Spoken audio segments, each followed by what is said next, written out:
贝卡，贝卡丘，贝卡丘。Hello， 大家好，我是你的老朋友卡皮君。上期盘点了一下小智手里所有的水系神奇宝贝，我竟然把咱们可爱的成龙给忘了，实在是罪过。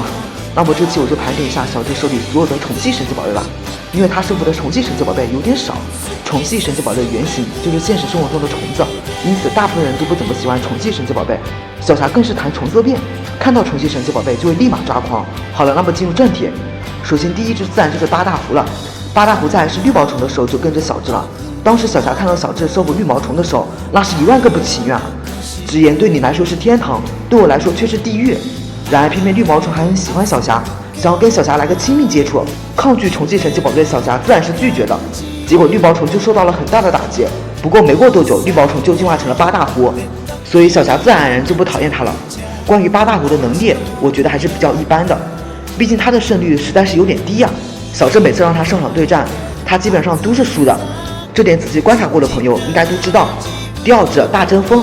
关于这个一收服就被小智放生了的神奇宝贝，大部分人都是没什么印象的。这只大针锋是小智在捕虫大会上收服的，也正是因为收服了它，小智才获得了这场比赛的冠军。大家也都知道大针锋是可以超进化的神奇宝贝，所以小智把它送给别人，实在是有点可惜啊。第三只赫拉克罗斯，这里就重点介绍一下小智最强的宠系神奇宝贝赫拉克罗斯吧。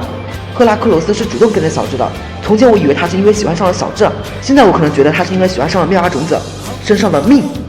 当初妙蛙种子刚刚回到大王博士的研究所的时候，第一个过来迎接他的正是赫拉克罗斯了。不过妙蛙种子就很反感这个吃货了，但是在吃货眼里，只要能吃到，受点苦还是可以接受的。最后赫拉克罗斯的战绩也是很不错的，他会很多强力的绝招，诸如照拂音频、破坏死光、企鹅拳，就连梦话他都会。在成都联盟中，赫拉克罗斯被压走火龙的大自爆直接命中，身上燃起了熊熊的火焰，但是他却直接用翅膀扑灭了，最后更是一招秒了小猫的压走火龙。在神奥联盟的开幕式上，赫拉克罗斯对战同是宠系神奇宝贝音箱衰，在这场比赛中，赫拉克罗斯展现出了惊人的力量，小智才得以晋级比赛。第四只保姆虫，保姆虫是一种非常具有母性的神奇宝贝了，只要看到幼小的神奇宝贝或者蛋，都会将它们保护起来。小智从它还是虫宝宝的时候就开始培养了，后来它进化成了保姆虫，天性就瞬间爆发了，非常喜欢给人做衣服。皮卡丘和雅雅都非常喜欢，而腾腾石和电飞鼠就有点难以接受了。关于小智保姆虫的战绩，就只能用一般来形容了，毕竟小智本来就很少让它对战。这里我想吐槽一下小智的保姆虫和打击鬼的那场对决。当时保姆虫被逼入绝境，它的特性虫族警报就发动了，虫系技能的威力瞬间增强了不少，一招丝线就束缚住了打击鬼，让他无法挣脱。然而这个时候小智却要保姆虫使出了十字剪，这里我就想要问一下小智了，你是想让保姆虫将他身上线给剪断吗？还有再算又使用十字剪，你也不要对着有线的地方，你可以对着头啊，那么大的头在哪呢？最后打击鬼的丝线就挣脱了，保姆虫原本的优势立刻就没了，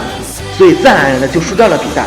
好了，那么今天分享就到这了，希望大家多多点赞和收藏，最后求个关注，谢谢。